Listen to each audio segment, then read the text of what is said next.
is the second segment of the 26th episode of Mickey Mouse Mixed Up Adventures. And this episode actually focuses on Billy Beagle.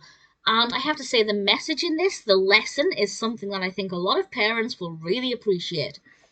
Because it's all about using your indoor voices. Billy Beagle has a problem with not being able to stop shouting. As we know, he often does a lot of big announcements in a big booming voice, and that's great. There's a time and a place. And quite peculiarly, he ends up helping out the Happy Helpers with some tasks, and it just so happens that these tasks require a bit of quiet. For example, something in the library, and then he goes to the hospital where there are a bunch of newborn babies, and obviously his big booming voice really scares the babies. And the Happy Helpers help him to learn about when to use his indoor voice and when to use his outdoor voice. And this definitely is something that the target audience can benefit from learning. Obviously, very young children take a bit of time to learn when they're allowed to yell and shout and when they're having to use their indoor voices and be a little bit quieter.